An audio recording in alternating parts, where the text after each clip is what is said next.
پھر توبہ نہ کر سکیں گے۔ پلٹنے کا وقت تو آج ہے۔ جس بھی چیز کو ہم سمجھتے ہیں کہ غلط ہے، اور غلطی کے بارے میں ایک اور بات بڑی اہم ہے کہ دوسروں کی غلطی ہمیں بہت جلدی نظر آتی۔ ہمیں سے اکثر لوگوں کا مشغلہ یا شغل یہ ہے کہ وہ صرف دوسروں کی برائیاں چھانتے رہتے ہیں، دوسروں کی غلطیاں چنتے رہتے ہیں، دوسروں میں نقص اور عیب نکالتے رہتے ہیں، دوسروں کی کوتاہیوں پر خوب بات کرتے ہیں، لیکن اپنی طرف دھیان کم ہی جاتا ہے۔ تو بات یہ ہے کہ آج ہم میں سے جو لوگ بھی تھوڑی سمجھ رکھتے ہیں یا زیادہ، وہ سوچیں تھوڑا وقت ہے یا زیادہ اس چیز کے لیے نکالیں، غور کریں، اپنا حساب ہم سب خود لیں اور دیکھیں کہ ہم کیا کر رہے ہیں، کون سی باتیں ایسی ہیں جو واقعی ہم سمجھتے ہیں کہ ہم ٹھیک نہیں کر رہے۔ دوسروں کو چھوڑ دیں، اپنے خیر خواہ بنیں، اپنے ساتھ اخلاص برتیں، اپنا جائزہ لیں۔ اگر لکھنا پڑھنا آتا ہے تو کاپی پین لے لیں اور کسی خالی وقت میں بیٹھ کے ذرا اپنا بھی حساب کر لیں۔ مال و دولت اور پیسے کا حساب تو خوب لکھتے ہیں، خود نہیں لکھ سکتے تو اکاؤنٹنٹ رکھ لیتے ہیں، اوروں سے لکھواتے ہیں، جمع تفریق خوب کرتے ہیں، لیکن کبھی اپنے گناہوں کا بھی بیٹھ کے حساب لکھنا چاہیے۔ آج کے دن میں کتنی غیبت کی، آج کے دن میں کتنی الزام تراشیاں کی، آج کے دن میں کتنی بد اخلاقی کی، کتنی بد زبانی کی، آج کے دن میں کتنی ایسی باتیں کی ہیں جو مجھے نہیں کرنی چاہیے، کتنی نمازیں پڑھی ہیں، کتنی نہیں پڑھی جو پڑھنی چاہیے، کیونکہ قیامت کے دن تو پہلا حساب نماز کا ہے، سب سے پہلے پوچھو گے۔ ہم نے اس کو ایسے مذاق سمجھ رکھا ہے، ہم سمجھتے ہیں یہ ایسی مولویوں کی باتیں ہیں، وہ ڈراتے رہتے نماز پڑھا کرو، یہ تو صرف وہ کہتے رہتے ہیں۔ نہیں، یہ تو اللہ تعالیٰ نے فرمایا، اس کا حکم تو اللہ نے دیا ہے، اور اللہ کے رسول صلی اللہ علیہ وسلم نے بتایا قیامت کے دن پہلا سوال نماز کے بارے میں ہوگا، کتنی نمازیں تھی جو پڑھنی چاہیے اور نہیں پڑھی، زکوٰۃ کا کیا عالم ہے جو فرض بنتا ہے کہ ادا کر دیا ہے، روزے کتنے باقی ہیں، فرائض، حقوق العباد، اپنی ذات کی اصلاح، اپنی زبان کی اصلاح، اپنا اٹھنا بیٹھنا چلنا پھرنا، ان سب چیزوں کے بارے میں ہم میں سے ہر شخص اپنے بارے میں سوچے، اپنا حساب خود لے، اور اگر واقعی اللہ آپ کو نظر دے اپنے بارے میں دیکھنے کی تو پھر صرف شرمندگی کافی نہیں، صرف یہ کہنا کافی نہیں، کیونکہ یہ بھی بہت سے لوگ کہتے رہتے ہیں بڑے گناہگار ہیں، کیا کریں، گناہگار لوگ ہیں، یہ بھی تکلفاً کہہ دیتے ہیں دوسروں کو راضی کرنے کے لیے، حالانکہ we don't mean it، اندر سے نہیں کہہ رہے ہوتے، کیونکہ اگر اندر سے کہہ رہے ہوتے تو گناہ تو ایک گندگی کی طرح ہے۔ مثلاً اگر میں یہاں بیٹھی ہوں اور کوئی پرندہ اوپر سے گزرے اور بیٹ کر جائے تو میں یہ کہہ کہ ہاں گندگی ہے، گندے ہو گئے، بڑے گندے لوگ ہیں، کیا کریں، نہیں، کبھی بھی ایک لمحے کے لیے نہیں چھوڑوں گی، اٹھ کے فوراً بھاگوں گی کہ نہیں، مجھے صاف کرنا ہے اپنے آپ کو۔ لیکن کتنے ہی گناہ، کتنی ہی غلطیاں ہمارے دامن عیبدار کیے ہوئے ہیں، لیکن ان کو دھونے اور ان کو صاف کرنے اور ان کو ہٹانے کا ہمیں کچھ بھی فکر نہیں۔ ان سب کاموں کے لیے ہمیں جو کرنا ہے اس کا نام توبہ ہے۔ توبہ کا معنی ہوتا ہے پلٹ آنا، واپس آ جانا، اللہ سے جو دور بھاگ رہے ہیں نا، اور اللہ کی نافرمانی میں جو بھاگے چلے جا رہے ہیں، اس سے واپس پلٹنا، لوٹنا، رجوع کرنا۔ قرآن پاک میں اللہ تعالیٰ فرماتے ہیں قُلْ يَا عِبَادِيَ الَّذِينَ أَسْرَفُوا عَلَىٰ أَنفُسِهِمْ لَا تَقْنَطُوا مِن رَحْمَةِ اللَّهِ إِنَّ اللَّهَ يَغْفِرُ الذُّنُوبَ جَمِيعًا إِنَّهُ هُوَ الْغَفُورُ الرَّحِيمُ۔ اے میرے بندو، جنہوں نے اپنی جانوں پہ زیادتی کی ہے، تم اللہ کی رحمت سے نا امید نہ ہو جانا، بالیقین اللہ تعالیٰ سارے گناہوں کو بخش دیتا ہے، یقیناً وہ بڑی بخشش اور بڑی رحمت والا ہے۔ یعنی اللہ تعالیٰ تو بندے کو بخشتا ہے اور بخشنا چاہتا ہے، لیکن کس کو؟ جو اپنی بخشش چاہتا ہو، جسے اپنے گناہوں پہ شرمندگی ہو، جو لوٹ آئے، جو رجوع کر لے۔ اللہ تعالیٰ ایسے پلٹنے والوں سے محبت کرتا ہے۔ ان اللہ یحب التوابین ویحب المتطہرین، بے شک اللہ تعالیٰ توبہ کرنے والوں سے اور پاک صاف رہنے والوں سے محبت کرتا ہے۔ توبہ اندر کی صفائی ہے تو طہارت باہر کی صفائی ہے۔ اس کو وہ لوگ اچھے لگتے ہیں جو اندر باہر سے صاف ہوں۔ ہم عام طور پر لوگوں کو کہاں سے جج کرتے ہیں؟ صرف ان کے ظاہری حال حلیے سے، ان کے لباس کپڑے سے۔ اسی لیے جب ہم چاہتے ہیں کہ کسی کی نگاہوں میں ہماری قدر و قیمت ہو تو ہم اس کے سامنے اچھے سے اچھا لباس پہن کے جانے کی کوشش کرتے ہیں۔ ہمارا کوئی بھی اوکیزن ہو، کوئی شادی بیاہ ہو، کوئی منگنی ہو، کوئی کچھ ہو، کوئی ڈنر پارٹی ہو، کوئی چیز ہو، سب سے پہلے ہمیں کس چیز کا فکر ہوتا ہے؟ کوئی ہمیں دعوت پہ بلائے، پہلی پریشانی کیا لاحق ہوتی ہم خواتین کو؟ کیا پہن کے جائیں گے؟ وہ فلاں سوٹ پہنیں گے، وہ تو کئی دفعہ پہنا ہوا ہے، لوگ کیا کہیں گے؟ کس کے پاس بس یہی ایک کپڑا ہے؟ حالانکہ کتنی دفعہ ایسا ہوتا ہے کہ ہم کچھ پہن کے جاتے ہیں اور دوسروں کو نظر بھی کوئی نہیں آتا، ان کو یاد بھی نہیں ہوتا کہ کس نے کیا پہنا، پچھلی دفعہ کیا پہنا تھا اور اگلی دفعہ کیا پہنا، لیکن ہمیں فکر ہوتا ہے اپنا، کیونکہ لوگوں نے ہمیں ہمارے ظاہری حال سے پہچاننا ہے، اس لیے ہمارے سارا مال و دولت، ہمارا وقت، ہماری صلاحیتیں، ہماری ذہانت اور ٹیلنٹ، سب کچھ ہماری ظاہر کے سجانے پہ لگ جاتا ہے. لیکن اللہ تعالیٰ صرف ظاہری طور پر صاف ستھرے رہنے والوں سے ہی نہیں، پہلے توابین سے، یحب التوابین، جو اندر کی بھی فکر کرتے ہیں. جیسے دنیا میں کوئی دعوت پہ بلاتا ہے تو ہمیں کپڑوں کی فکر ہوتی ہے نا، ایسے ہی موت کا فرشتہ ہمیں آخرت کے لیے بلاتا ہے تو اس وقت ہمیں ایک ہی کپڑا پہننا ہے، سب کو سفید لباس، وہ سب کا ایک ہی جیسا ہوتا ہے. لیکن وہاں کیا دیکھا جائے گا کہ اندر کیا ہے، کیا اندر کی بھی پاکیزگی کا کوئی اہتمام ہے، کیا روح بھی دھلی ہوئی ہے، یا صرف جسمانی طور پر ہی نہلا کے بھیجا جا رہا ہے. کبھی آپ نے اس پر سوچا، کبھی اس پہ غور کیا کہ مردے کو نہلاتے کیوں ہیں؟ حالانکہ جانا تو اس نے مٹی میں ہے. عام طور پر ہم کیوں نہ آتے ہیں کہ مٹی لگ گئی ہے، بڑی گرد وغیرہ پڑی ہوئی، نہا لے. لیکن حیرت کی بات ہے نا، انسان جب فوت ہو جاتا ہے تو اس کو ڈالتے ہم مٹی میں ہیں، لیکن اس کے باوجود اس کو مل مل کے نہلاتے ہیں، دھلاتے ہیں، پھر صاف کپڑے پہناتے ہیں، پھر اس کو وہاں جا کے چھوڑ آتے ہیں. کیوں؟ یہ ایک سمبل ہے کہ انسان اللہ کی طرف واپس جا رہا ہے، اور اللہ تعالیٰ کو صفائی پسند ہے. اللہ تعالیٰ کو انسان کی طہارت مر کے بھی اور جیتے ہوئے پسند ہے. حالانکہ جانا مٹی میں ہے لیکن نہا دھو کے جانا ہے. تو جسم تو ہم دھو لیتے ہیں مردے کا، لیکن اس کی روح، وہ اس نے خود کتنی دھوئی، اور بعد میں کون اس کی بخشش کی دعائیں مانگتا ہے. اس دھلائی کے لیے کتنے لوگوں کو فکر ہے. اس وقت رشتہ دار کیا کرتے ہیں، وہ اس وقت کھانے پکانے کی فکر میں ہوتے ہیں. مہمانوں کو بٹھائیں کہاں، کون سا کھانا پکائیں، ایک پکائیں کہ دو دیگیں پکائیں، میٹھا پکائیں کہ نمکین پکائیں. اب تیسرے دن کل پہ کیا پکے گا، جمعرات پہ کیا پکے گا، 40ویں پہ کیا پکے گا. ہمیں تو اس وقت یہ فکر ستا رہی ہوتی ہے ہم کیا کھائیں گے اور باقی کیا کھائیں گے، اور بھول جاتے ہیں کہ ہمارا بھی انجام ایک دن وہی ہونے والا ہے. وہ ایک مہمان کو رخصت کر دیا بغیر کھلائے پلائے، اس کو آگے کھانوں کی ضرورت نہیں ہے، اسے آگے اب کسی اور چیز کی ضرورت ہے. لیکن ہم کسی اور چیز کی فکر میں پڑے ہوئے ہیں، کیونکہ ہمیں صرف ظاہری چیزیں نظر آتی ہیں، ہم اسی کی فکر کرتے رہتے ہیں. لیکن اللہ تعالیٰ کو کیا پسند ہے؟ ان اللہ یحب التوابین ویحب المتطہرین. اللہ تعالیٰ کو توبہ کرنے والے اور بہت زیادہ توبہ کرنے والے، تواب بہت زیادہ توبہ کرنے والے، بار بار پلٹنے والے. کتنی دفعہ پلٹنے والا؟ جتنی دفعہ غلطی ہو جائے. اور غلطی ہم سے کتنی دفعہ ہوتی؟ بے شمار دفعہ ہوتی. کیوں بار بار پلٹا جائے؟ تاکہ دل پہ بوجھ نہ رہ جائے. ہوتا یہ کہ انسان جب میلا ہوتا ہے نا، عام طور پر بھی ہمارا حال یہ ہوتا ہے نا، جب ہم میلے ہوتے ہیں ہم کہتے ہیں اچھا چلو جھاڑو بھی لگا لیں، وہ بھی لگے، پھر کہتے ہیں اچھا ڈسٹنگ بھی کر لیں، پھر کہتے ہیں سب کچھ کر لیں، ایک ہی دفعہ نہائیں گے. یعنی ایک گندگی کے اوپر دوسری، دوسری پہ تیسری. بالکل اسی طرح کیا ہوتا ہے کہ ہم روحانی اعتبار سے بھی ایک گناہ کر لیتے ہیں، پھر وہ دل پہ بوجھ ہوتا ہے، پھر کوئی اور سامنے آتا موقع وہ بھی کر لیتے ہیں. اچھا ایک ہی دفعہ حج کرنے جائیں گے، توبہ کرائیں گے، اور پھر گناہ پہ گناہ کرتے چلے جاتے ہیں حج کے انتظار میں. حج کس نے دیکھا؟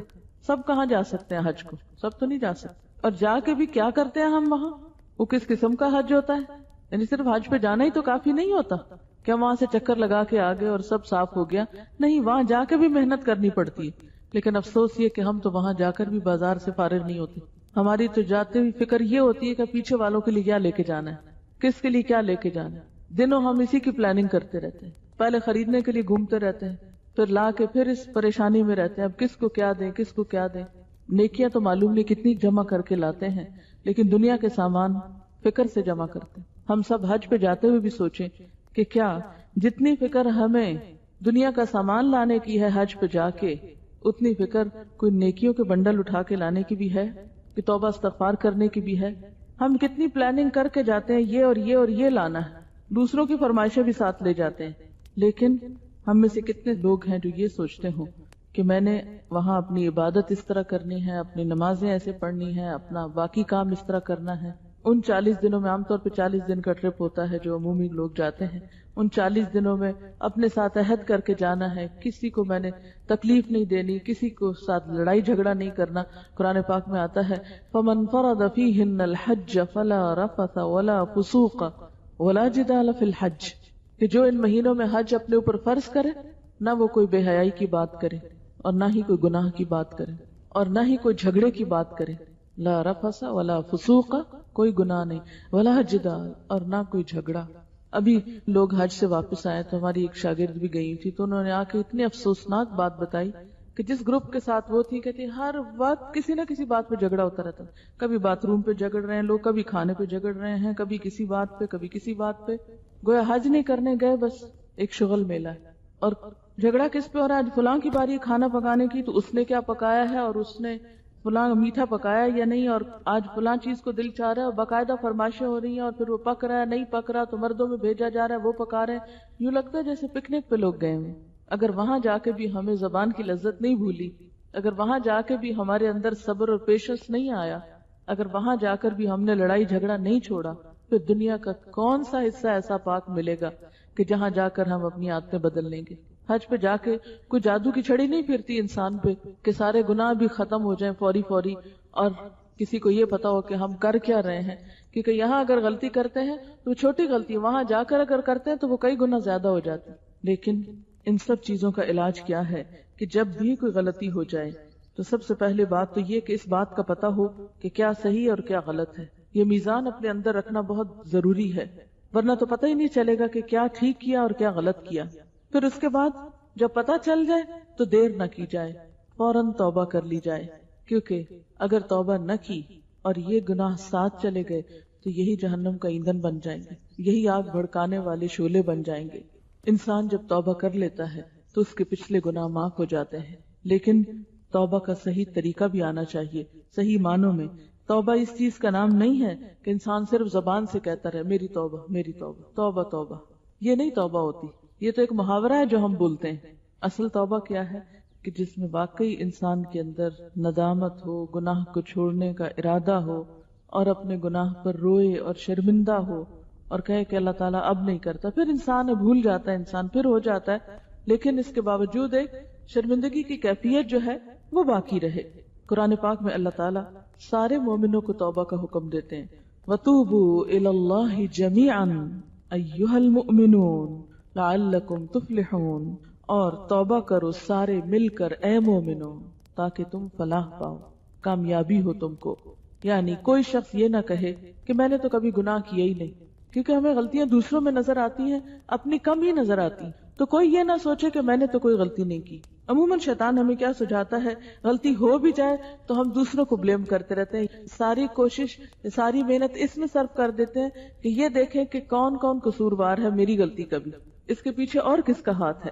اور یاد رکھیے توبہ کرنا انسان کے لیے دنیا میں بھی طرح طرح کی نعمتوں کا سبب بنتا ہے، اور گناہوں کا بوجھ اس دنیا میں بھی انسان کے لیے طرح طرح کی بلاؤں کا سبب بنتا ہے. قرآن پاک میں اللہ تعالیٰ فرماتے ہیں وَأَنِ اسْتَغْفِرُوا رَبَّكُمْ ثُمَّ تُوبُوا إِلَيْهِ يُمَتِّعْكُمْ مَتَاعًا حَسَنًا إِلَىٰ أَجَلٍ مُّسَمًّى، اور یہ کہ تم اپنے رب سے معافی چاہو اور اس کی طرف پلٹ آؤ تو وہ ایک مدت خاص تک تم کو اچھا سامان زندگی دے گا، اور ہر صاحب فضل کو اس کا فضل دے گا.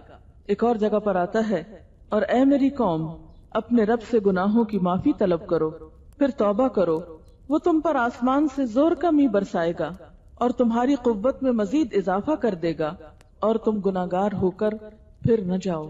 یعنی انسان جب معافی طلب کرتا ہے، توبہ کرتا ہے، تو اللہ تعالیٰ بارشیں برساتا ہے. یعنی گناہوں سے معافی مانگنے کا فائدہ کیا ہے کہ دنیا میں بھی انسان کو ایک اچھا زندگی کا سامان ملتا ہے.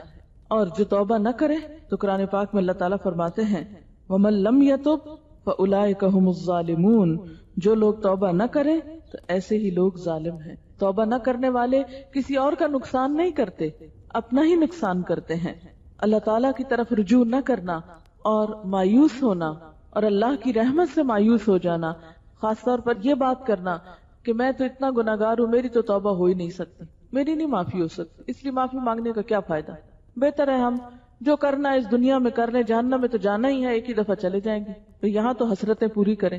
کئی لوگوں کو یہ بھی کہتے سنا گیا ہے کہ ہم تو اتنے گناہگار ہیں جنت میں نہیں جا سکتے، تو جب جا نہیں سکتے تو پھر اور زیادہ گناہ کر لیں، اور پھر وہ ڈھیٹ ہو کر خوب گناہ کرتے ہیں. حالانکہ یہ طریقہ ٹھیک نہیں ہے. کس نے دیکھا ہے، کون کہتا ہے کہ اللہ تعالیٰ معاف نہیں کرتا؟ اور یہ بھی شیطان کا ایک وسوسہ ہوتا ہے کہ انسان کو اور زیادہ گناہوں پر وہ اس طرح آمادہ کر سکتا ہے اور مرتے دم تک اس کو پلٹنے نہیں دیتا. قرآن پاک میں اللہ تعالیٰ فرماتے ہیں وَمَن يَقْنُطْ مِن رَحْمَةِ رَبِّهِ إِلَّا الضَّالُّونَ، اور اپنے رب کی رحمت سے سوائے بھٹکے ہوئے لوگوں کے اور کون مایوس ہوتا ہے. یعنی جو بھٹکنا چاہتے ہیں وہی مایوسی کا اعلان کرتے ہیں. ایک اور جگہ پر فرمایا إِنَّهُ لَا يَيْأَسُ مِن رَّوْحِ اللَّهِ إِلَّا الْقَوْمُ الْكَافِرُونَ، کہ اللہ کی رحمت سے کافر لوگ ہی مایوس ہوا کرتے ہیں. ابن مسعود بیان کرتے ہیں کہ نبی صلی اللہ علیہ وسلم نے فرمایا بڑے بڑے گناہ یہ ہیں اللہ کے ساتھ شرک کرنا، اللہ کی تدبیر سے نڈر رہنا، اور اللہ کی رحمت سے آس توڑ بیٹھنا، اس کی رحمت سے مایوس ہو جانا. یعنی یہ کبیرہ گناہوں میں سے ہے. زندگی میں کبھی کسی وقت کوئی بھی تکلیف آئے، کوئی بھی دکھ یا پریشانی ہو، لیکن انسان کو مایوس نہیں ہونا چاہیے.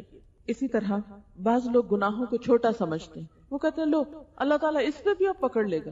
یعنی گناہ ہوتا بڑا ہے لیکن ان کی نظروں کو چھوٹا نظر آتا ہے. وہ کہتے ہیں لو اللہ تعالیٰ تو بہت بڑا ہے، اس کی رحمت بہت وسیع ہے، وہ اتنی چھوٹی چھوٹی بات پہ نہیں پکڑتا. اور اس طرح وہ اور زیادہ نڈر ہو جاتے ہیں اور زیادہ گناہ کرنے لگتے ہیں. حالانکہ گناہ چھوٹا ہو یا بڑا ہو، گناہ کو نہیں دیکھنا چاہیے. دیکھنا یہ چاہیے کہ اللہ تعالیٰ کی ذات خود کتنی بڑی، اس اتنی بڑی ہستی کے سامنے چھوٹی نافرمانی بھی بڑی ہو جاتی.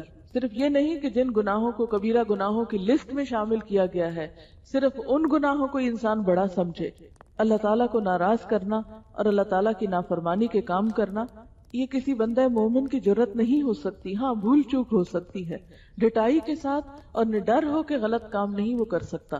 پھر اسی طرح یہ ہے کہ انسان اگر گناہ پہ توبہ نہیں کرتا تو انسان کے دل سے وہ نور چھن جاتا ہے، انسان بے حس ہو جاتا ہے، انسان کے دل پہ بوجھ آ جاتا ہے، انسان کو بے قراری اور بے چینی لگ جاتی، اور دنیا کی نعمتوں سے بھی اس کا دل بعض اوقات اچاٹ ہونے لگتا ہے.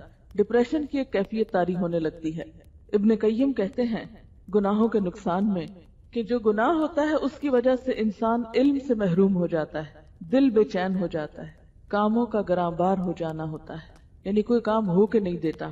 اسی طرح اطاعت سے محروم ہوتا ہے، یعنی اللہ تعالیٰ کی اطاعت کو دل نہیں چاہتا، زندگی سے برکت اٹھ جاتی ہے، نیکی کی توفیق میں کمی ہو جاتی، سینے میں گھٹن ہوتی، برائیاں جنم لینے لگتی، گناہوں کا عادی ہوتا ہے انسان.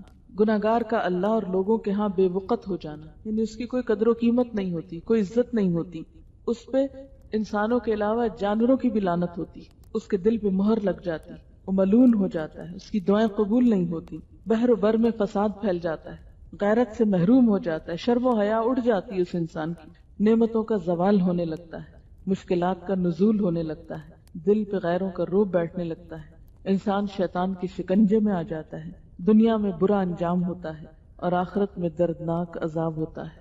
تو گناہ خواہ چھوٹا ہو یا بڑا فوراً اس سے توبہ کر لینی چاہیے تاکہ اس کی یہ خباثتیں جو ہیں وہ انسان کی زندگی میں نظر نہ آئیں یا شامل نہ ہوں.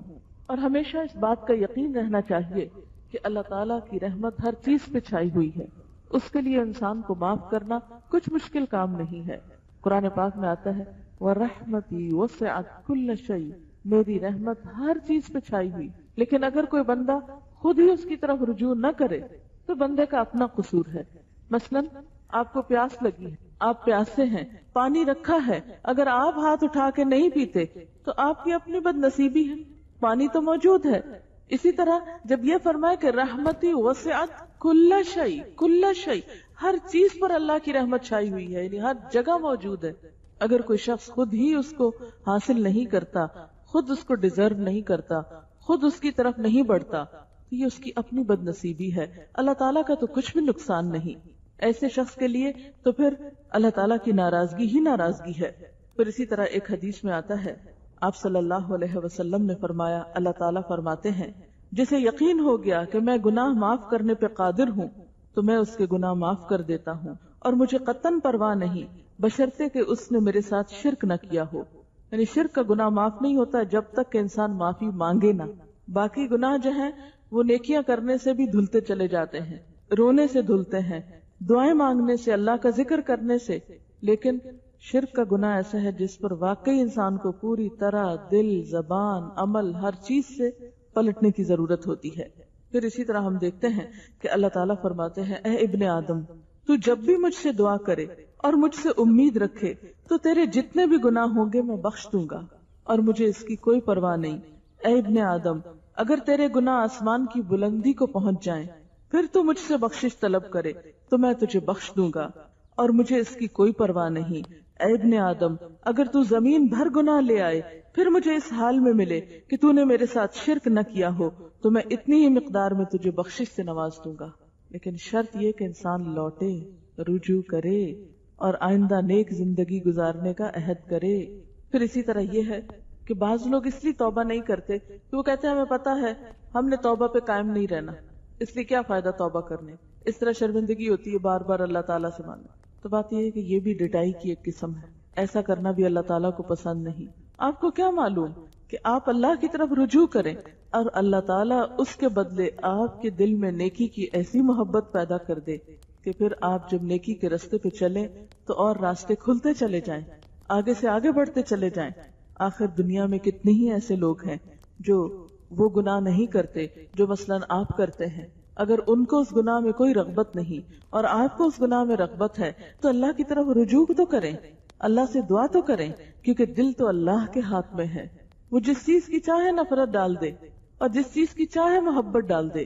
اگر ایک وقت میں ہمارے دل میں گناہوں کی محبت بیٹھی ہوئی ہے یا گناہوں کی یا حرام چیز کی لذت ہمارے دل پہ چھائی ہوئی ہے تو دوسرے وقت میں اللہ تعالیٰ اس سے نفرت بھی ہمارے دل میں ڈال سکتے ہیں، کیونکہ دل تو بدلتے رہتے ہیں۔ کتنی ہی چیزیں ایسی ہیں کہ آپ کی زندگی میں آئیں اور چلی گئی، کتنی ہی چیزیں ایسی ہیں کہ جن کے لیے آپ دن رات سوچتے تھے، جن پہ آپ مرتے تھے، جن کے لیے آپ سمجھتے تھے کہ اگر وہ نہ ہوئی چیز زندگی میں تو شاید زندگی گزارنا مشکل ہو، لیکن پھر ایسا وقت بھی آیا کہ اس چیز کے بغیر بھی زندگی نارمل ہو گئی اور ہو جاتی ہے۔ کتنے ہی عزیز پیارے ہوتے ہیں جو دنیا سے چلے جاتے ہیں، جب وہ جاتے ہیں تو انسان سوچتا ہے کہ ان کے بغیر ہم زندہ کیسے رہیں گے، لیکن ایک وقت آتا ہے کہ انسان زندہ رہتا ہے۔ اسی طرح کتنی ہی چیزیں ایسی ہیں کہ جن کو انسان اپنی زندگی میں برداشت کرتا ہی نہیں، کرنا چاہتا ہی نہیں، اس کے لیے کچھ سننا چاہتا ہی نہیں، لیکن پھر کیا ہوتا ہے، اللہ تعالیٰ انہی چیزوں کے دل میں محبت بھی ڈال دیتا ہے۔ اہل مکہ آپ صلی اللہ علیہ وسلم کی جان کے دشمن تھے، دشمنی اس حد کو بڑی کہ آپ صلی اللہ علیہ وسلم کو وہ جگہ چھوڑنی پڑی، مکہ سے ہجرت کرنا پڑی۔ لیکن ایک وقت آیا کہ آپ صلی اللہ علیہ وسلم واپس پلٹے، مکہ فتح ہوا، آپ نے اپنے دشمنوں کو معاف کیا، اور جو ہی معاف کرنا تھا کہ وہی لوگ آپ کے جانثار ساتھی بن گئے اور آپ کے ساتھ مل کر دشمنوں کے خلاف جنگ کرنے والے بن گئے۔ اس سلسلے میں ایک مشہور واقعہ ہے ثمامہ بن اسال کا۔ وہ آپ صلی اللہ علیہ وسلم سے بہت دشمنی رکھتا تھا، ایک موقع پہ پکڑا گیا، قید کیا گیا، آپ نے اس کو پیغام بھیجا کہ تم مسلمان ہو جاؤ۔ اس نے کہا کہ آپ نے ایک ایسے شخص کو قید کیا ہے کہ جو اگر آپ اس کے ساتھ احسان کریں تو وہ احسان کا ماننے والا ہے، اور اگر آپ اس کے ساتھ زیادتی کریں تو وہ بدلہ لینے کے قابل ہے، اس کے پیچھے اس کی قوم ہے۔ تو ایسے موقع پر آپ صلی اللہ علیہ وسلم نے اس کو معاف کر دیا، اور جو معاف کیا تو وہ شخص گیا نہا کر واپس آیا اور کہنے لگا کہ اللہ کے رسول صلی اللہ علیہ وسلم، اس سے پہلے کوئی شخص دنیا میں آپ سے بڑھ کر مجھے مبغوض نہ تھا، اور اب آپ سے بڑھ کر کوئی شخص مجھے محبوب نہیں، کس وجہ سے کہ آپ نے اس کو معاف کر دیا تھا۔ تو اللہ تعالیٰ ان لوگوں کو معاف کر دیتے ہیں کہ جو دوسروں کو معاف کر دیتے ہیں، اور جب انسان اپنے دشمنوں کو معاف کرتا ہے تو ایسے موقع پر دشمن بھی دوست بن جاتے ہیں۔ اسی طرح جب انسان اللہ تعالیٰ سے معافی مانگتا ہے تو آج ایک وقت ایسا ہے کہ ایک انسان گناہوں میں ڈوبا ہوا ہے، اور کل دوسرے وقت میں جب وہ ان گناہوں سے پاک ہوتا ہے اللہ تعالیٰ معاف کر دیتے ہیں، تو اسی انسان کے دل میں نیکی کی ایک محبت پیدا ہو جاتی۔ کیا ہم نہ چاہیں گے کہ ہمارے دل بھی گناہوں سے پاک ہوں اور ان میں اللہ تعالیٰ کی محبت پیدا ہو؟ کیا اس زندگی میں سکون ہے جس میں ہم گناہوں کے بوجھ تلے لدے ہوئے ہوں، یا وہ زندگی پرسکون ہے کہ جب ہم اللہ تعالیٰ سے راز و نیاز کر سکتے ہوں، ہمارے دل اس کے قریب ہوں، وہ ہم پر اپنی رحمت کی نظر ڈالتا ہو؟ اور اس کا راستہ ایک ہی ہے کہ ہم پلٹتے رہیں، رجوع کرتے رہیں اور بار بار رجوع کرتے رہیں۔ اور جو شخص رجوع کرتا ہے، دن میں رجوع کرتا ہے، تو اللہ تعالیٰ دن میں اس کو معاف کر دیتے ہیں، اور اگر کوئی شخص رات میں پلٹتا ہے تو اللہ تعالیٰ رات کے اس کے گناہ معاف کرتے ہیں۔ ہم انسان ہیں نا، جب انسانوں سے کام پڑتا ہے تو کبھی دن میں وہ مصروف ہوتے ہیں، رات میں وہ سو رہے ہوتے ہیں، لیکن اللہ تعالیٰ فلا تأخذہ سنۃ ولا نوم، نہ اس کو نیند آتی ہے نہ اونگ آتی ہے، جس وقت بھی جس لمحے بھی کوئی دل میں یا اونچی آواز میں، سرگوشیوں میں، یا پکار کر، رو کر، یا چپکے چپکے، جس بھی طرح سے انسان اللہ تعالیٰ سے معافی مانگے، اللہ تعالیٰ بندے کو معاف کرتا ہے۔ لیکن یہ ہمارے اپنے اوپر ہے کہ ہمارے دل میں اس بات کا کتنا احساس ہے، ہمارے دل میں اللہ تعالیٰ کے بارے میں کس قسم کے گمان ہیں، ہم اس کی طرف کس طرح لوٹنا چاہتے ہیں۔ اور اللہ تعالیٰ کا وعدہ ہے کہ بندہ اگر ایک قدم میری طرف آئے تو میں 10 قدم اس کی طرف جاتا ہوں، اگر وہ ایک ہاتھ میری طرف آئے تو میں 10 ہاتھ اس کی طرف جاتا ہوں، وہ چل کر آئے تو میں دوڑ کر اس کی طرف آتا ہوں۔ لیکن پہلا قدم ہم ہی کو اٹھانا ہوگا، ہمیں پلٹنا ہوگا۔ اب یہ ہے کہ توبہ کی کس طرح جاتی ہے۔ توبہ کرنے کے لیے یہ ضروری نہیں ہے کہ آپ کسی انسان کے سامنے بیٹھ کر اپنے گناہوں کا ذکر کریں۔ جیسے کرسچینٹی میں تو ایسا ہوتا ہے کہ انسان انسانوں کے سامنے کنفیس کرتا ہے، ان کے ہاں چرچ میں باقاعدہ کنفیشن کا عمل ہوتا ہے۔ ایک دفعہ فرانس میں مجھے دیکھنے کے لیے ایک چرچ میں جانے کا اتفاق ہوا کہ ان لوگوں کی عبادت کے طریقے کیا ہیں یا یہ یہاں پر اندر کیا کرتے ہیں۔ تو میں نے دیکھا کہ ایک طرف کچھ شیشے کے کیبن بنے ہوئے تھے اور اس میں لال سا ڈریس پہن کر ان کا مذہبی رہنما بیٹھا ہوا تھا، اور ان میں سے ایک کیبن میں ایک شخص اپنے ایسے مذہبی رہنما کے پاس بیٹھا ہوا تھا۔ تو میں نے کسی سے پوچھا کہ یہاں کیا ہو رہا ہے، یہ شخص اس چھوٹے سے کیبن میں بیٹھ کے کیا کر رہے ہیں، یہ لوگ کیا کر رہے ہیں یہاں پر؟ تو انہوں نے بتایا کہ یہ شخص آیا ہے اپنے گناہوں کی معافی کے لیے، اور یہ سارے گناہوں کا اقرار اس اپنے مذہبی رہنما کے آگے کر رہا ہے، پھر وہ اس کو ایک سرٹیفکیٹ دے گا، پروانہ دے گا، جس سے اس کا گناہ معاف ہو جائے گا۔ لیکن الحمدللہ اللہ تعالیٰ نے ہمیں انسانوں کا محتاج نہیں بنایا کہ ہم کسی مسجد میں جا کے کسی مولوی صاحب کے آگے اپنے سارے گناہ کا یا اپنی ساری برائی کا پہلے حساب کتاب دیں اور پھر ان کے ہاتھ سے پرچہ لیں کہ ہاں تمہارے لیے اب جنت لازم ہو گئی ہے۔ نہیں، ان اللہ یغفر الذنوب جمیعا، اللہ تعالیٰ سارے گناہ معاف کر سکتا ہے، ساری طاقت اس کے ہاتھ میں ہے۔ بلکہ ہمارے لیے تو یہ حکم ہے کہ ہم گناہوں کی تشہیر نہ کریں، یعنی گناہ کرنا برا ہے تو اس کی تشہیر اس سے بھی زیادہ برا کام۔ قرآن پاک میں آتا ہے کہ ان الذین یحبون ان تشیع الفاحشۃ، بے شک وہ لوگ جو پسند کرتے ہیں کہ بے حیائی پھیلے، فی الذین آمنوا، ان لوگوں میں جو ایمان لائے، ان کے لیے دنیا اور آخرت میں رسوائی ہے اور دردناک عذاب ہے۔ تو اللہ تعالیٰ کو یہ بات پسند نہیں کہ ہم اپنے گناہوں کی تشہیر کریں۔ یعنی مثلاً اگر کسی شخص کی صبح آنکھ نہیں کھلی، نماز رہ گئی اس کی، تو اس کو یہ نہیں کرنا چاہیے کہ ہر جگہ بیٹھ کے کہ آج میں نے صبح کی نماز نہیں پڑھی۔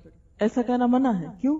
اس لیے کہ آج تم کہو گے کسی کو میں نے نماز نہیں پڑھی، میں نے نماز نہیں پڑھی، دوسرا بھی سن سن کے عادی ہو جائے گا، اچھا اگر فلاں کی رہ گئی اور میری رہ گئی تو کیا ہوا، فلاں کی بھی تو رہ گئی تھی۔ ہم بہت سے غلط کام کب کرتے ہیں، کب دلیر ہوتے ہیں غلط کام کرنے کو؟ جب ہم دوسروں کو دیکھتے ہیں کہ وہ غلط کام کریں۔ اس لیے گناہوں کا ذکر بھی برا ہے۔ اس کا یہ مطلب نہیں کہ انسان چھپ کے گناہ کرنا شروع کر دے یا غلط کام کرنا شروع کر دے، نہیں۔ اللہ تعالیٰ تو عالم الغیب والشہادہ ہے، حاضر اور غائب ہر چیز کا جاننے والا ہے، اس کے لیے تو سب برابر ہے۔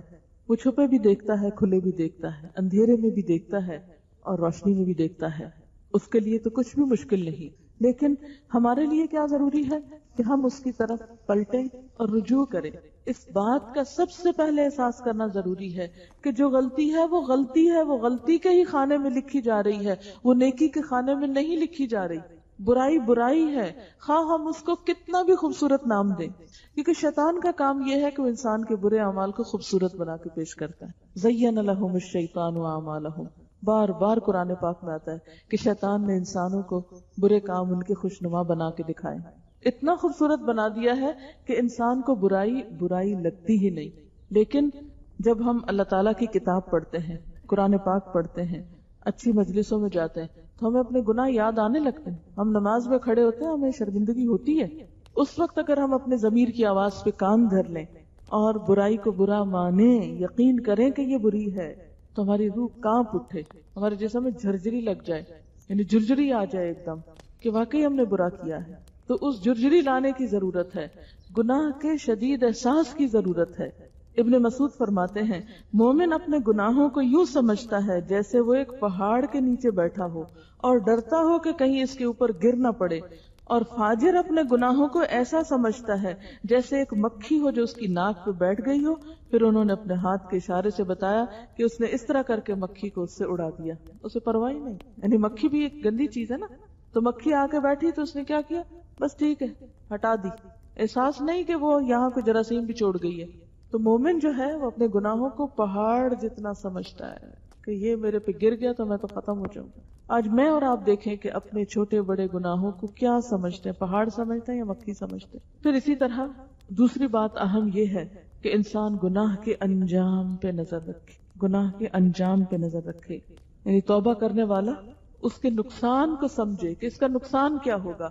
اور نقصان میں نے پیچھے بتایا نا کہ زندگی سے برکت کا خاتمہ, سینے سے نور کا خاتمہ, علم کی کمی اور بہت سی چیزوں کی کمی, اللہ تعالیٰ کی رحمت سے دور ہونا. تو جب تک انسان کو اس چیز کا احساس نہیں ہوگا اس وقت تک توبہ کی طرف نہیں پلٹے گا انسان. پھر اسی طرح یہ ہے کہ اعتراف گناہ اللہ تعالیٰ کے سامنے ہو.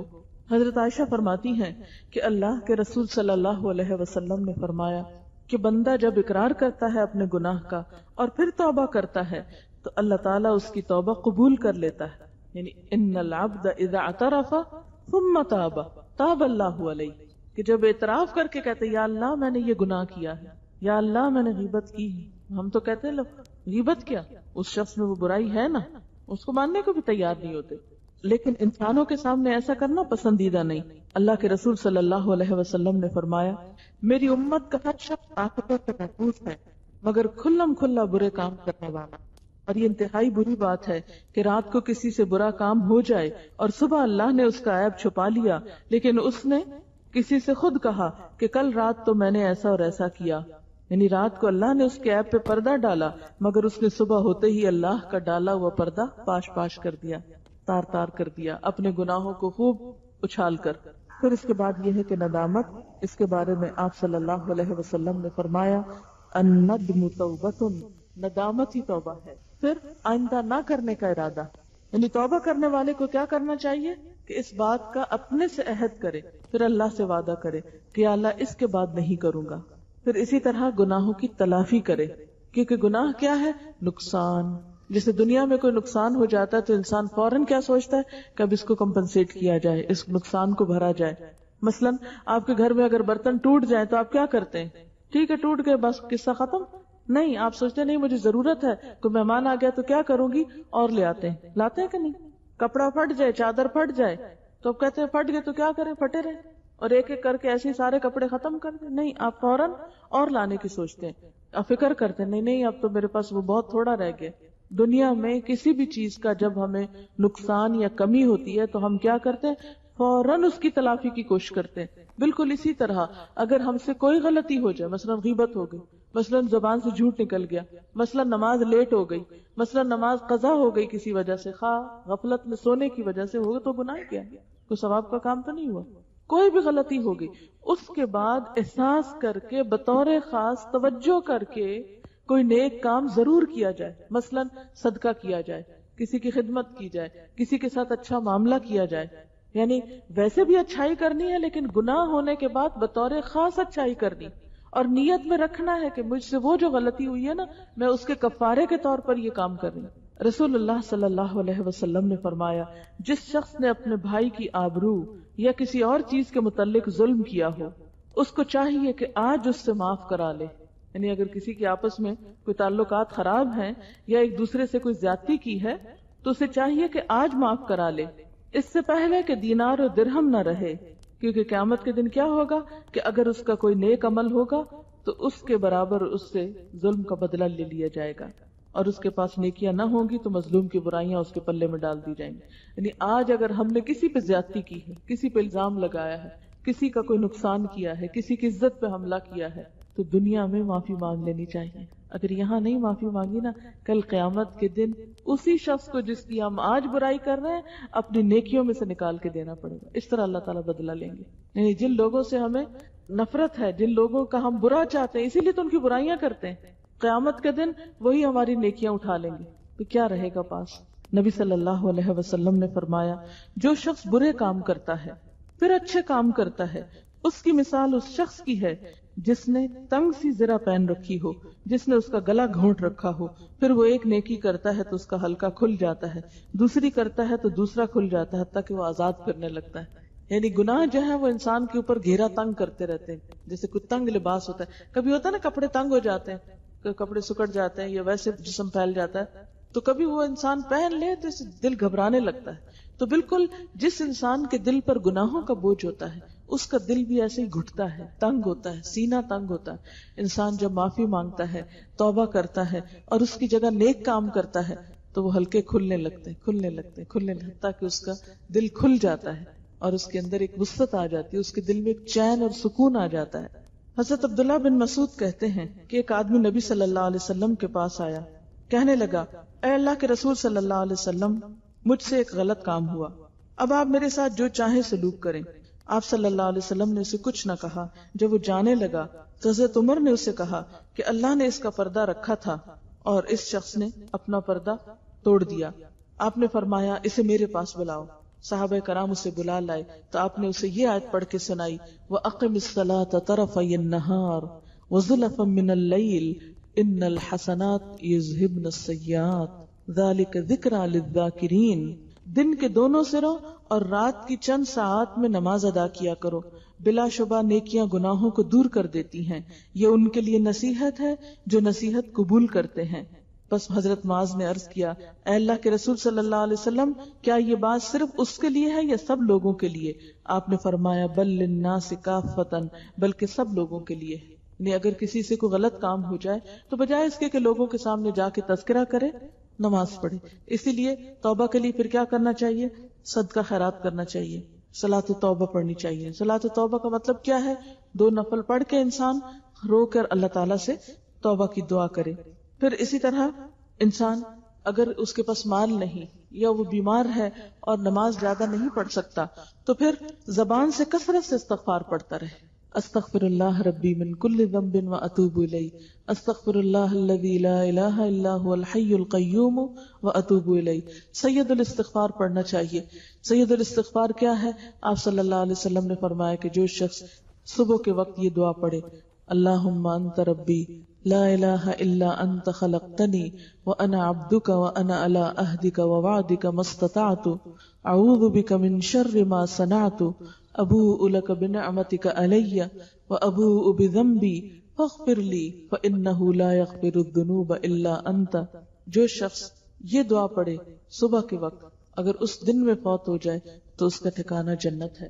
اور اسی طرح اگر کوئی شخص شام کے وقت یہ دعا پڑھے اور رات کو فوت ہو جائے تو وہ شخص بھی جنت میں داخل ہوگا۔ تو اس سے کیا پتہ چلتا ہے کہ انسان کو کثرت سے توبہ استغفار زبان سے بھی کہتے رہنا چاہیے۔ مسنون اذکار جو ہیں اس میں نبی صلی اللہ علیہ وسلم جو استغفار پڑھتے تھے اسے پڑھنا چاہیے، کیونکہ استغفار پڑھنے سے نہ صرف یہ کہ گناہوں کی بخشش ہوتی ہے بلکہ دنیا میں انسان کے لیے نعمتوں کے دروازے کھل جاتے ہیں۔ حضرت نوح علیہ السلام نے اپنی قوم سے کہا تھا کہ تم اپنے رب سے معافی چاہو، اللہ تعالیٰ تمہیں مال اور بیٹوں سے مدد کرے گا، یعنی مال اور بیٹوں سے نوازے گا، اور تمہارے لیے بارشیں برسائے گا، تمہارے لیے باغات پیدا کرے گا۔ تو دنیا کی یہی نعمتیں تو انسان چاہتا ہے، اس کا رزق زیادہ ہو، اس کا مال زیادہ ہو، اس کی اولاد اچھی ہو، اگر بیٹے نہیں تو بیٹے ہوں، پھر اسی طرح بارشیں برسیں، موسم اچھا ہو، پھر باغات ہوں، فصلیں اچھی ہوں۔ یہی چیزیں تو انسان کی زندگی کی تمنائیں اور خواہشات ہیں۔ تو جو لوگ یہ چاہتے ہیں کہ یہ ساری نعمتیں ان کو ملے تو انہیں کیا کرنا چاہیے؟ کثرت سے استغفار کرنا چاہیے۔ استغفر اللہ، استغفر اللہ، استغفر اللہ، اٹھتے بیٹھتے چلتے پھرتے لیٹتے جاگتے سوتے، جب نیند آ رہی ہو، اٹھنے کے وقت۔ نبی صلی اللہ علیہ وسلم دن میں 70 سے 100 بار استغفار کرتے تھے، استغفر اللہ ربی من کل ذنب واتوب الیہ۔ پھر اسی طرح یہ ہے کہ خالص توبہ ہو، یعنی دل میں کھوٹ نہ ہو کہ اچھا ذرا ابھی تو معافی ہو جائے پھر میں دوبارہ کر لوں گا۔ اچھا ابھی کیوں مانگ رہے ہیں معافی؟ وہ اس لیے مانگتے ہیں کہ کوئی ہمیں مشکل آ جاتی ہے نا، تم کہتے ہیں کہ کوئی ضرور گناہ کیا ہوگا، چلو معافی مانگ لیتے ہیں، پھر خود بھی کرتے ہیں، اوروں کو بلا لیتے ہیں، اکٹھا کرتے ہیں، اچھا سارے پڑھو تسبیح، آیت کریمہ سب سے پڑھوا لیتے ہیں، اور پھر وہ خالص توبہ نہیں ہوتی۔ آپ دیکھیں کہ حضرت یونس علیہ السلام نے جب آیت کریمہ پڑھی تھی، لا الہ الا انت سبحانک انی کنت من الظالمین، تو فوراً مچھلی کے پیٹ سے باہر آ گئی، اتنے درد کے ساتھ، اتنے سوز کے ساتھ پڑی تھی۔ دل سے پڑھی تھی. تو ہم اس وقت بھی لوگوں کو بلا کے ان سے تو پڑھواتے ہیں اور خود ان کے لیے کھانا بناتے رہتے ہیں, اور جو پڑھتے بھی ہیں ان کا بھی توجہ کوئی کہیں ہوتی کوئی کہیں ہوتی. تو اس لیے زیادہ بہتر کیا ہے کہ انسان چند دفعہ پڑھے, کہ رو کے پوری توجہ کے ساتھ اور خلوص کے ساتھ پڑھے. قرآن پاک میں اللہ تعالیٰ فرماتے ہیں یا ایھا الذین آمنوا توبوا الی اللہ توبۃ نصوحا, اے لوگو جو ایمان لائے ہو توبہ کرو اللہ تعالیٰ سے خالص توبہ, سچی توبہ. عسیٰ ربکم ان یکفر عنکم سیئاتکم, امید ہے کہ تمہارا رب تمہاری برائیاں تم سے دور کر دے گا. وَيُدْخِلَكُمْ جَنَّاتٍ, اور تمہیں ایسے باغوں میں داخل کرے گا, تجری من تحتها الانہار, جن کے نیچے نہریں بہ رہی ہوں گی. اسی طرح ایک اور آیت میں آتا ہے انما التوبۃ علی اللہ للذین یعملون السوء بجہالۃ ثم یتوبون من قریب فاولئک یتوب اللہ علیہم وکان اللہ علیما حکیما. جان لو کہ توبہ کی قبولیت کا حق انہی لوگوں کے لیے ہے جو نادانی کی وجہ سے گناہ کر لیتے ہیں, یعنی بھول کے غلطی کرتے ہیں, اس کے بعد جلدی توبہ کرتے ہیں. ایسے لوگوں پر اللہ تعالیٰ اپنی نظر عنایت سے پھر متوجہ ہو جاتا ہے, اور اللہ ساری باتوں کی خبر رکھنے والا اور حکیم و دانا ہے. مگر توبہ ان لوگوں کے لیے نہیں ہے جو برے کام کرتے چلے جاتے ہیں یہاں تک کہ جب ان میں سے کسی کی موت کا وقت آ جاتا ہے اس وقت وہ کہتا ہے اب میں نے توبہ کی. اور اس طرح توبہ ان لوگوں کے لیے بھی نہیں ہے جو مرتے دم تک کافر رہیں. ایسے لوگوں کے لیے تو ہم نے دردناک سزا تیار کر رکھی ہے. نبی صلی اللہ علیہ وسلم نے فرمایا ان اللہ یقبل توبۃ العبد ما لم یغرغر, اللہ بندے کی توبہ اس وقت تک قبول کرتا ہے جب تک کہ اس کا خرخرنے شروع ہو جاتی, یعنی موت بالکل قریب نہیں آ جاتی. یعنی جب انسان مرتے وقت فرشتے دیکھ لیتا ہے تو پھر توبہ قبول نہیں ہوتی, کیونکہ ہر انسان کے پاس فرشتے ویسے ہی آتے ہیں جیسے اس کے عمل ہوتے ہیں. نبی صلی اللہ علیہ وسلم نے فرمایا جو شخص استغفار کی پابندی کرے گا اللہ تعالیٰ اس کے لیے ہر تنگی سے نکلنے کا راستہ بنا دے. اب یہ بات جو ہے میں سب بہنوں کو کہہ رہی ہوں, ہر مسئلے کا وظیفہ بتا رہی ہوں, سب اچھی طرح کان کھول کے سن لیں. اور وہ وظیفہ کیا ہے؟ استغفر اللہ ربی من کل ذنب واتوب الیہ, یا اگر اتنا لمبا نہیں آتا تو استغفر اللہ, یا اللہم اغفر لی. اگر یہ بھی نہیں زبان پہ چڑھتا اللہ مجھے معاف کر دے, یا اللہ میری توبہ. اور سچے دل سے, یہ نہیں کہ صرف لوگوں کو دکھانے سنانے کے لیے. آپ صلی اللہ علیہ وسلم نے فرمایا جو شخص استغفار کی پابندی کرے گا اللہ تعالیٰ اس کے لیے ہر تنگی سے نکلنے کا راستہ بنا دیتا ہے, ہر غم سے اسے نجات عطا کرتا ہے, ہر غم سے نجات, اور اسے ایسی جگہ سے روزی دیتا ہے جہاں سے اس کو گمان بھی نہیں ہوتا. پھر اسی طرح ایک اور روایت میں آتا ہے کہ قرآن تمہاری بیماریوں اور ان کے علاج کی طرف تمہاری رہنمائی کرتا ہے. تمہاری بیماریاں تمہارے گناہ ہیں اور ان کی دوا اللہ کے حضور استغفار کرنا ہے. یہ قتادہ کا قول ہے. یعنی قرآن میں ہر بیماری کے لیے ایک طرح سے شفا بتائی گئی ہے, اور انسان کی سب سے بڑی بیماری اس کی گناہ ہے. اور بہت سی بیماریاں اس وقت جو روحانی بیماریاں ہیں یا دماغی بیماریاں ہیں یا ڈپریشن کی بیماریاں ہیں, یہ اصل میں جنم ہی گناہوں سے لیتی ہیں. ہم غلط کام کرتے ہیں, پھر ہمارے اوپر ایک پریشر پڑتا ہے, کوئی معاشرے کا ہوتا ہے, کچھ اپنے ضمیر کا ہوتا ہے, توبہ کرتے نہیں ہیں, نیکی کی طرف چلتے نہیں ہیں, نتیجہ کیا ہوتا ہے کہ پھر ڈپریشن ہونے لگتا ہے. اللہ تعالیٰ اہل ایمان کی صفت بیان کرتے ہیں کہ الذین یقولون ربنا فاغفر لنا ذنوبنا وقنا عذاب النار الصابرین والصادقین والقانتین والمنفقین والمستغفرین بالاسحار. وہ لوگ جو کہتے ہیں اے ہمارے رب ہمارے گناہوں کو بخش دے اور ہمیں آگ کے عذاب سے بچا لے, جو صبر کرنے والے ہیں, سچ بولنے والے ہیں, اطاعت کرنے والے ہیں, اللہ کی راہ میں خرچ کرنے والے ہیں, اور سحری کے وقت استغفار کرنے والے. تو گویا سحری کے وقت یعنی تہجد کے وقت کی جو دعائیں ہیں وہ خاص طور پر انسان کی بخشش کا ذریعہ بنتی ہیں. یعنی دن میں کسی وقت بھی استغفار پڑھ سکتے ہیں, لیکن خاص مصیبتوں اور خاص پریشانیوں میں تہجد کی پابندی کے ساتھ استغفار کریں, انشاءاللہ تعالی اللہ تعالی آسانی فرمائیں گے. لقمان نے ایک مرتبہ اپنے بیٹے کو نصیحت کی, کہا اے میرے بیٹے اپنے زبان کو اللہم اغفر لی کہنے کی عادت ڈال لو, یعنی اپنے اندر عادت ہی ڈال لو, اللہم اغفر لی, یا اللہ مجھے بخش دے, یا اللہ معاف کر. یعنی اٹھتے بیٹھتے چھوٹی سی بات بھی ہو نا, دل پہ آئے فوراً کہ یا اللہ تو معاف کر دے. دیر نہ لگائے انسان, انتظار نہ کرے اچھا نماز ہوگی تو پھر معافی مانگوں گا, اچھا رمضان آئے گا تو معافی مانگ لیں گے, اچھا حج پہ جائیں گے تو معافی مانگ لیں گے. نہیں, ابھی اسی وقت اسی طرح حسن بصری کہتے ہیں کہ کثرت سے استغفار کرو، اپنے گھروں میں، اپنے دسترخوانوں پر، اپنی سڑکوں اور بازاروں میں، اپنی ملاقاتوں میں، جہاں کہیں بھی تم ہو، پتہ نہیں کس وقت اللہ تعالیٰ بخشش کی دعا سن لے. یعنی کوئی موقع نہ جانے دو. استغفار کے لیے ضروری نہیں کہ مصلی بچھا کر ہی استغفار کی جائے، اٹھتے بیٹھتے چلتے پھرتے جہاں خیال آ جائے، جہاں ذہن میں آ جائے کہ میں غلط کار ہوں، جہاں اپنی غلطی کا احساس ہو جائے، ساتھ ہی دعا انسان مانگ لے. اور قرآن پاک میں بہت ساری دعائیں ہیں جو استغفار کے ذکر میں آتی ہیں، اور سجدے اور رکوع میں مانگنے والی جو دعائیں ہیں ان میں بھی استغفار ہے. یعنی سب سے بہترین دعا سجدے کی دعا ہوتی ہے، جب انسان اللہ تعالیٰ کے بہت قریب ہوتا ہے. اس وقت کیا دعا مانگنی چاہیے جو نبی صلی اللہ علیہ وسلم نے سکھائی ہے؟ سبحانک اللہم ربنا و بحمدک اللہم اغفر لی، رکوع میں بھی اور سجدے میں بھی. اسی طرح دو سجدوں کے بیچ میں بھی اللہم اغفر لی وارحمنی واجبرنی وارفعنی واہدنی وعافنی وارزقنی. یعنی نماز کے اندر جو دعائیں مانگی جاتی ہیں وہ اور زیادہ قبول ہوتی ہیں. پھر اسی طرح قرآن پاک پڑھنے کے بعد، تلاوت کے بعد دعائیں قبول ہوتی ہیں. یعنی جو بھی قبولیت کے اوقات ہیں ان سب میں انسان اللہ تعالیٰ سے دعا کرتا رہے. نبی صلی اللہ علیہ وسلم نے فرمایا جو شخص مغرب کی طرف سے سورج طلوع ہونے سے پہلے توبہ کر لے اللہ اس کی توبہ قبول کر لیتا ہے. اسی طرح آپ صلی اللہ علیہ وسلم نے فرمایا شیطان نے اپنے پروردگار سے عرض کیا قسم ہے تیری عزت کی اے پروردگار، میں ہمیشہ تیرے بندوں کو گمراہ کرتا رہوں گا جب تک ان کی روحیں ان کے جسم میں، یعنی جب تک زندہ ہے میں غلطیاں کراؤں گا ان سے. تو اللہ تعالیٰ نے فرمایا قسم ہے مجھ کو اپنی عزت و جلال کی اور اپنے بلند مرتبے کی، جب تک میرے بندے مجھ سے بخشش مانگتے رہیں گے میں بھی ان کو بخشتا رہوں گا. تو اس لیے بخشش مانگنے میں دیر نہیں کرنی چاہیے، کیونکہ پتہ نہیں موت کب آ جائے. دعا کر لیتے ہیں. اللہم صلی علی محمد وعلی آل محمد کما صلیت علی ابراہیم وعلی آل ابراہیم انک حمید مجید. اللہم بارک علی محمد وعلی آل محمد کما بارکت علی ابراہیم وعلی آل ابراہیم انک حمید مجید. ربنا آتنا فی الدنیا حسنۃ وفی الآخرۃ حسنۃ وقنا عذاب النار. ربنا لا تزغ قلوبنا بعد إذ هديتنا وهب لنا من لدنك رحمة إنك أنت الوهاب. ربنا هب لنا من أزواجنا وذرياتنا قرة أعين واجعلنا للمتقين إماما. ربنا لا تؤاخذنا إن نسينا أو أخطأنا.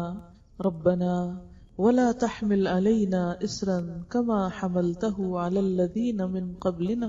ربنا ولا تحملنا ما لا طاقة لنا به واعف عنا واغفر لنا وارحمنا أنت مولانا فانصرنا على القوم الكافرين. ربنا اغفر لنا ولإخواننا الذين سبقونا بالإيمان ولا تجعل في قلوبنا غلا للذين آمنوا. ربنا اغفر لنا ذنوبنا وإسرافنا في أمرنا وثبت أقدامنا وانصرنا على القوم الكافرين. يا حي يا قيوم برحمتك نستغيث. اللهم انفعنا بما علمتنا وعلمنا ما ينفعنا وزدنا علما. اللهم اكفنا بحلالك عن حرامك وأغننا بفضلك عمن سواك. لا إله إلا أنت سبحانك إني كنت من الظالمين. لا حول ولا قوة إلا بالله العلي العظيم. یا اللہ پاک جو کچھ بھی ہم نے پڑھا ہے اپنی رحمت سے قبول فرما. جو بات آپ کی مرضی کے مطابق منہ سے نکلی ہو تو ہمیں اس پر عمل کی توفیق عطا فرما. اگر کہیں بھول چوک سے کوئی ایسی بات زبان سے نکلی ہو جو آپ کو پسند نہ آئی ہو تو ہم سب کو اس سے دور کر دے اور ہمیں بخش دے. ہمیں اپنا قرب عطا کر اپنے رستے پہ چلا. یا اللہ تو ہم سب کو ہدایت عطا فرما، نیکیوں پر استقامت عطا فرما. ہمیں نیکیوں کا شوق عطا کر دے، ہمارے لیے نیکیوں کے کرنے کے رستے آسان کر دے. ہماری بھول چوک اور ہماری غلطیوں کو معاف کر دے. یا اللہ ہمیں ہماری غلطیوں کا احساس دلا دے، ہمیں اپنی غلطیوں کے اعتراف کی توفیق دے، ہمیں اپنی اصلاح کی توفیق دے. یا اللہ ہمارے بچوں کو ہماری آنکھوں کی ٹھنڈک بنا. یا رب العالمین انہیں دنیا اور آخرت کی بہترین بھلائیاں عطا فرما. ہمارے والدین پر اپنی رحمت فرما.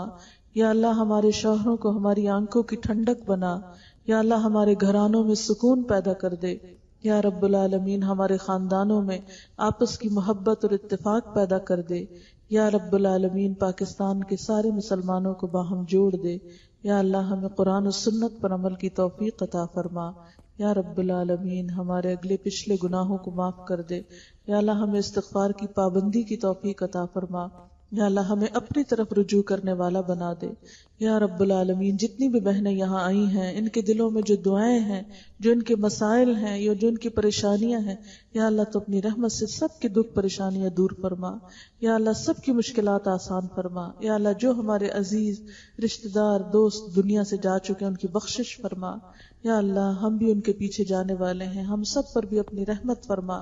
ربنا تقبل منا انك انت السميع العليم وتب علينا انك انت التواب الرحيم وصلى الله تعالى على خير خلقه محمد وعلى آله واصحابه واهل بيته اجمعين برحمتك يا ارحم الراحمين